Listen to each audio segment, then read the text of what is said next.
Hello, this is Mad Cat doing another late night video shoot thingy, selfie, camera, what have you. I mean, I don't know, I had a very interesting night and I kind of want to share it while it's fresh in my mind. So the title of this is that I dated a social justice warrior. And it's like, oh no, he's been forced to take the blue pill. Don't worry, I'm still... Sorry, it's like this light is blinding me, so I can't really see anything, so I have to flip the camera to try to see anything at all. So... this should work. Keep myself in profile so I can sort of see. Alright, so what basically happened? Well, no, it's actually true, but it's not as dire as it sounds. It was actually very wonderful, actually, which really surprised me. I wasn't sure how this night was going to go, but I'm sure the first question everyone has on their mind is, why? Why did I just do this? Am I crazy? Am I insane? Well, yes and yes to both of those, but...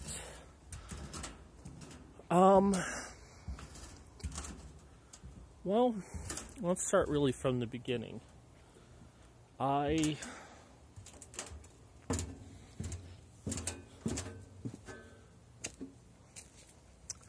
So, as I've mentioned in some of my videos, I've started using OkCupid.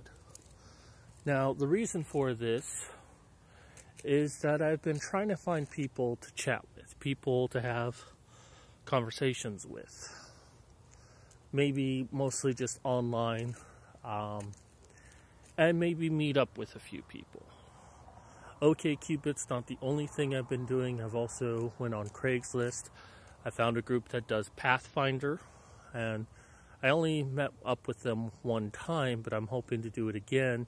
They only meet like once a month, and they told me they're not meeting up in January, so I'm looking for things to do within reason, within my budget, within what my disability can allow me. But, I want to start rebuilding my life. I gotta stop saying I'm trying to catch myself on that. I'm trying to teach myself not to do that. I guess you could call that another New Year's resolution that I didn't put on the last video. Actually, I shot this video earlier today before the date happened, but then my phone didn't properly record it. It recorded like 1 second of it, so hopefully it takes this time. Alright, so I'm using OkCupid, and the first day that I used it when I was back in Arizona, I think the first day I contacted multiple people, but only 2 people responded. Now, I've mentioned that I've been kind of seeing another woman since that time. I don't know if I really mentioned that on a previous video, but one woman, we sort of just hit it off right away. We met, and we enjoyed each other's company. We hung out, we talked, what have you. So it's very nice. It's very nice to have someone to talk with.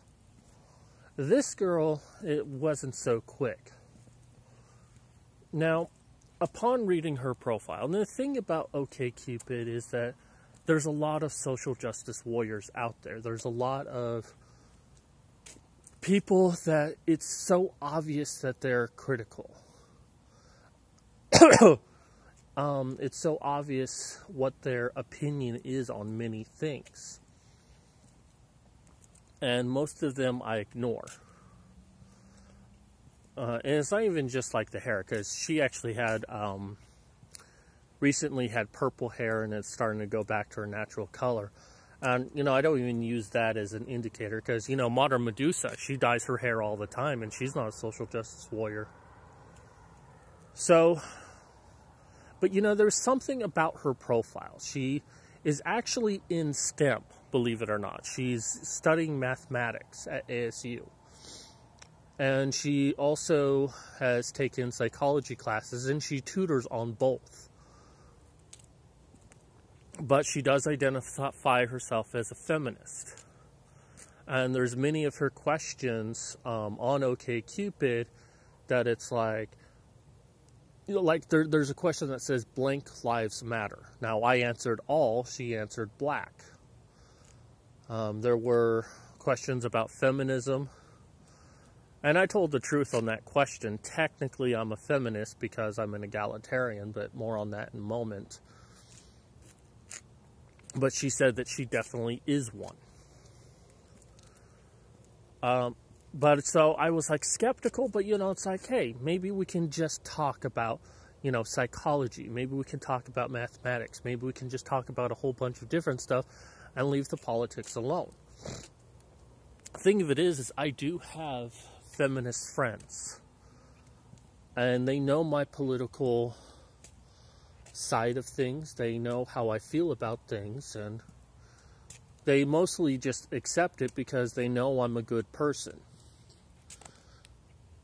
However, we've had like a standing agreement that we just don't talk about it.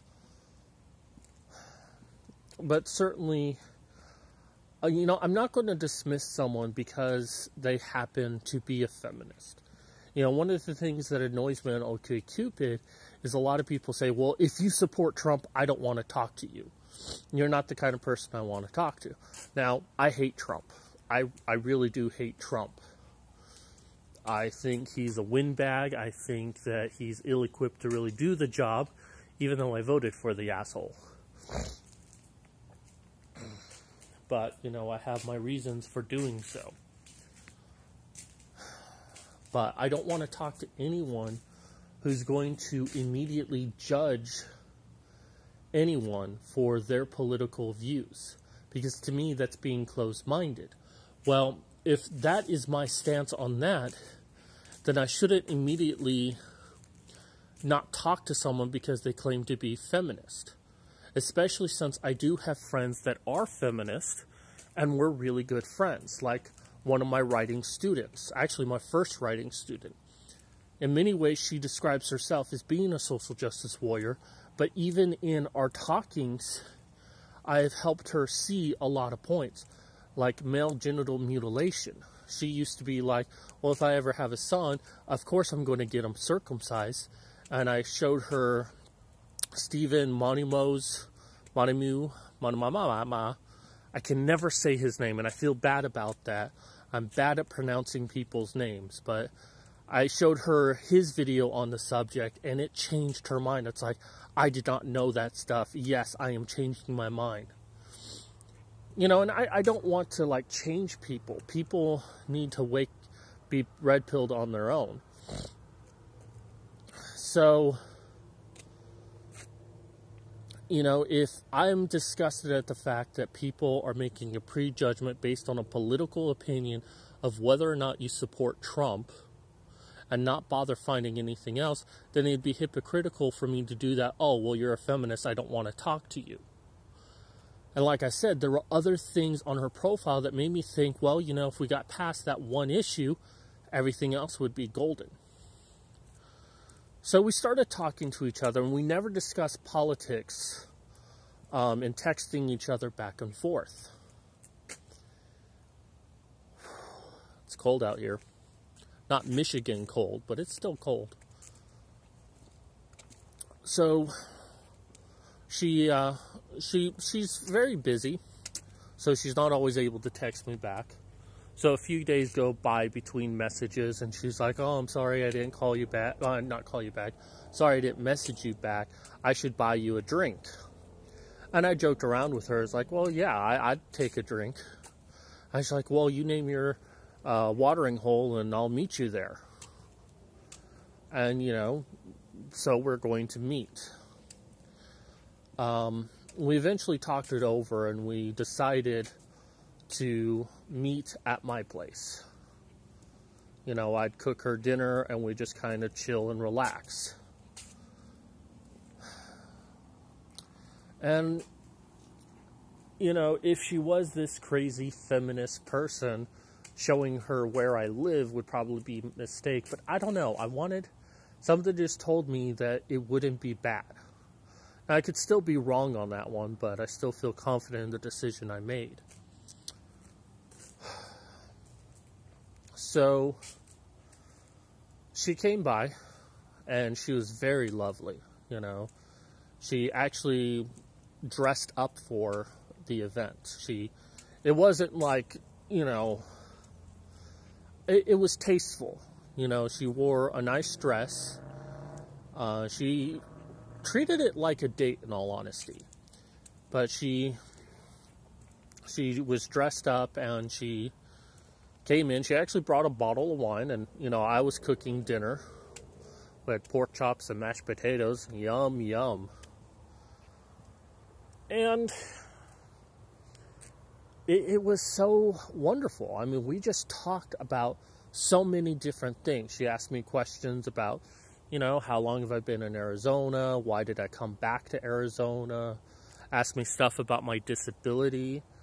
You know, with my bad memory, you know, I started telling her things like, oh yeah, you kind of told me that, and then repeated back, and I'm like, oh, that's so wonderful that not only do you remember this, but, you know, you converse back with me about these things. So we talked about a wide range of things. Now, I told her that right away, well, probably within the first 10 minutes. I told her no discussion of political issues.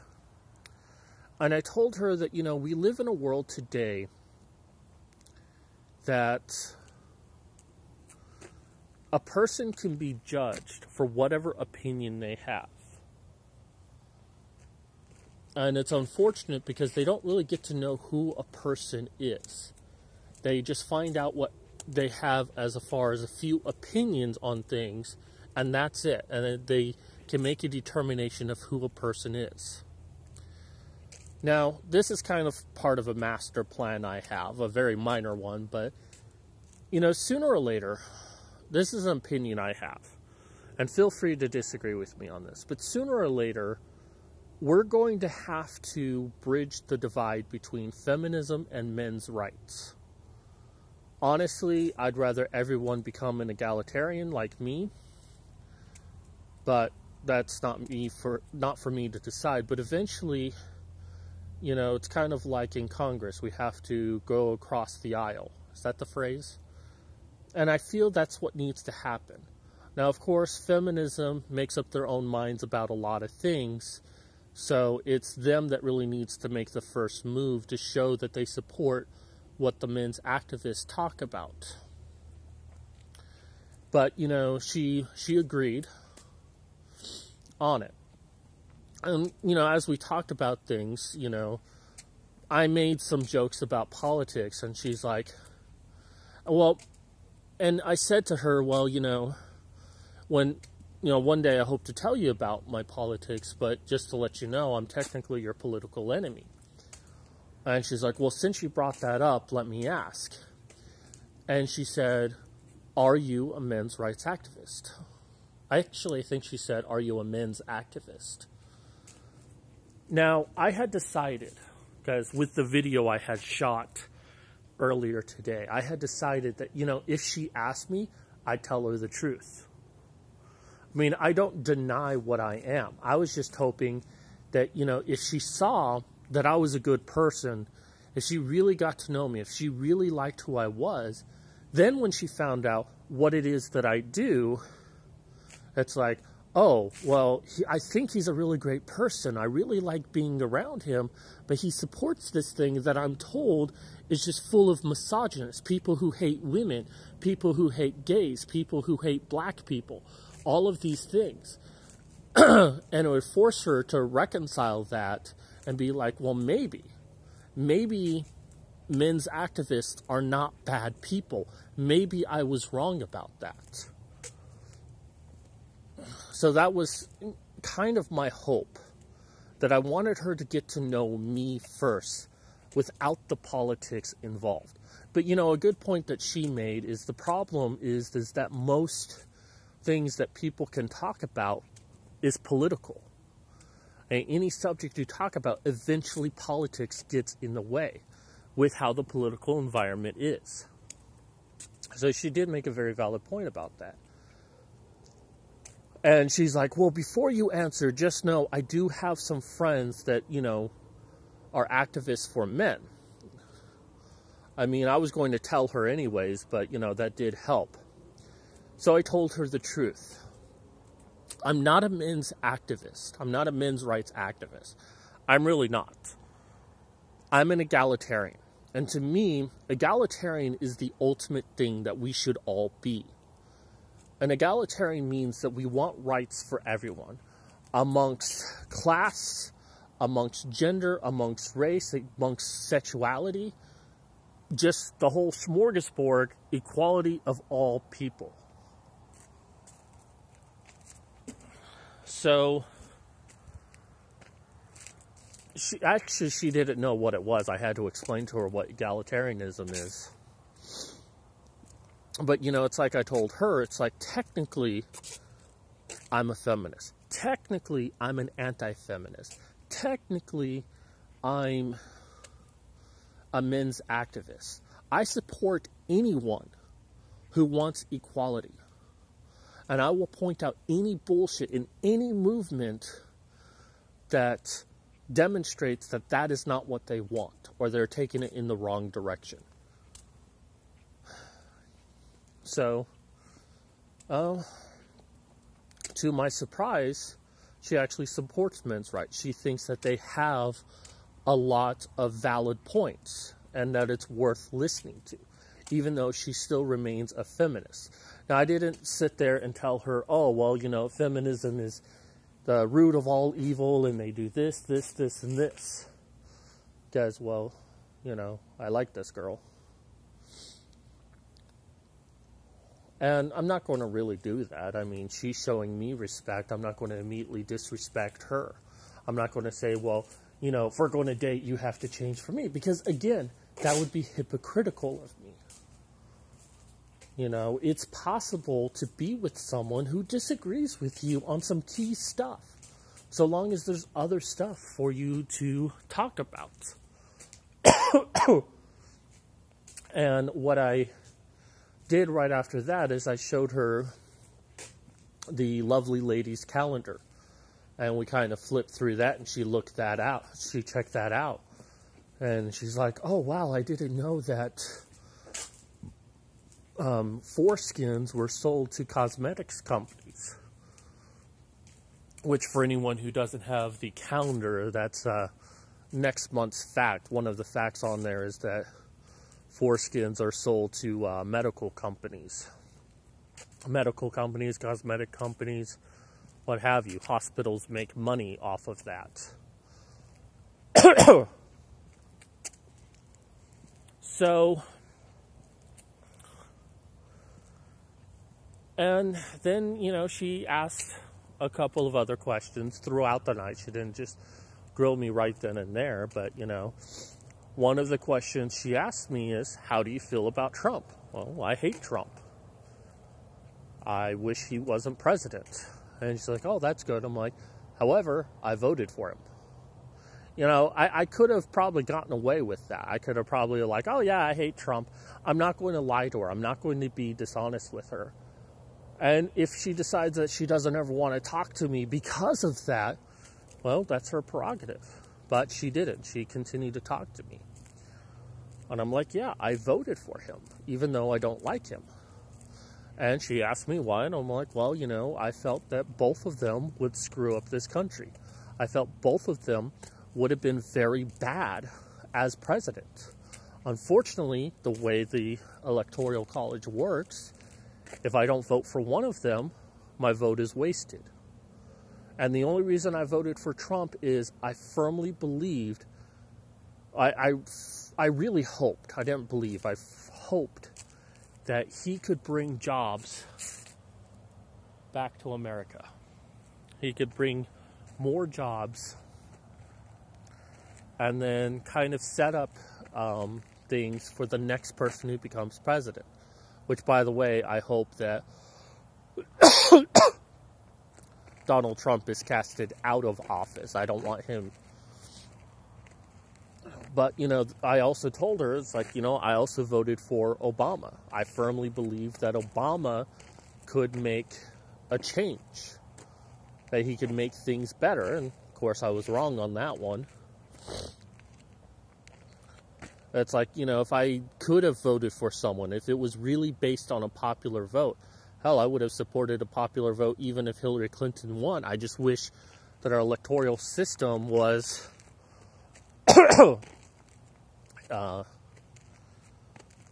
popular vote.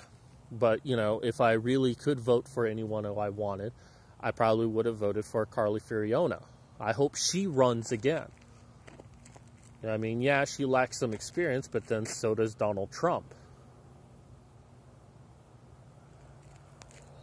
So, yeah, she found out that, technically, we are political enemies, but I find that me and her, there are some issues that we agree on. We actually discussed communism as well, where, I'm like, I told her that I'm technically a liberal, but I'm more of a classic liberal. I'm too conservative for the current liberal party, and I'm too liberal for the conservative party, and I'm probably centrist, but I feel like if I am, I'm centrist left, but I am a liberal. I know that's a dirty, dirty word to have, but that's what I am. I believe that our society needs to change because things are changing at a rapid rate, and we need to keep up with that. And while I agree on a lot of conservative issues, which is probably what makes me a centrist, I agree on a lot of conservative views, but issues. I still think that, we need some rapid changes in this country in order to meet the changes that we are seeing in society, in technology, in politics, and all of this. But we discussed communism, and it's like, what surprises me is that, people on the left, want communism. And I'm like, has anyone ever seen Venezuela, Russia, And, of course, she kind of gives the same liberal answer. It's like, well, that's not really communism. And it's like, okay, technically she's right. In the strictest sense of what communism is, those were not communism. But the problem with communism is that when things are run by people, it gives individual people absolute power. Now, maybe the first person was noble and really pushed for things to be proper. I mean, there's a lot of things wrong with communism, but this is what I see as the ultimate problem, is that when you give a select few people absolute power to try to control things, it becomes corrupted. It's like Winston Churchill said, absolute power corrupts absolutely. And I'm not saying that capitalism or democracy is much better. I mean, I do think it's much better than communism. I'd rather be in a I almost said something bad there. I'd rather be in a democracy. I'd rather be in a capitalist society, which I don't think we technically live in a capitalist society. I wish we did. I think it's more of a socialist society. But, another thing that Churchill said, I think it was Churchill, said that, democracy is the worst form of government, except for all of the others. There is no one government that really is the best one, but I think out of all of them, democracy is the least worst one. So, And I think she respected my viewpoint on that. And, you know, maybe she supports the concept of communism, but I don't think she's a communist. I think that, but, you know, she makes some interesting discussion points on that. It was a really good experience. You know, I thought that she was just going to be a diehard feminist social justice warrior, that once she realized what I did, she'd call me a misogynist. She'd say that, you know, I hate women and blah, blah, blah. And the exact opposite happened. She said that, you know, she thinks that men's rights makes a lot of valid points and that they're worth listening to, that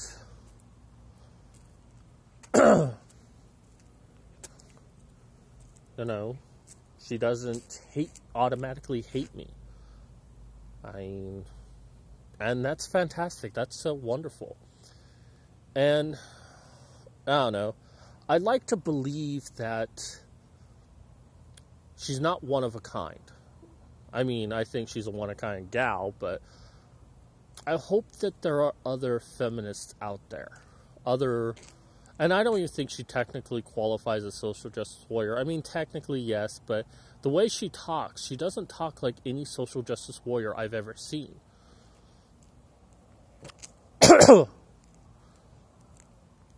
At the same time, though, I'm hoping that maybe there are more feminists out there that are more open to what the men's rights movement is talking about, of what we're trying to accomplish.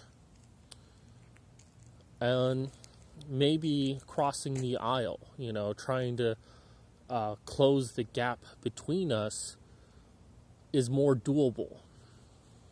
I don't know. Maybe it's wishful thinking on my part, but it was just such a nice evening. We had dinner. Couldn't find a way to open the wine. I couldn't find the corkscrew, which sucked, but it was just such a wonderful experience. We talked about a whole lot of other things. So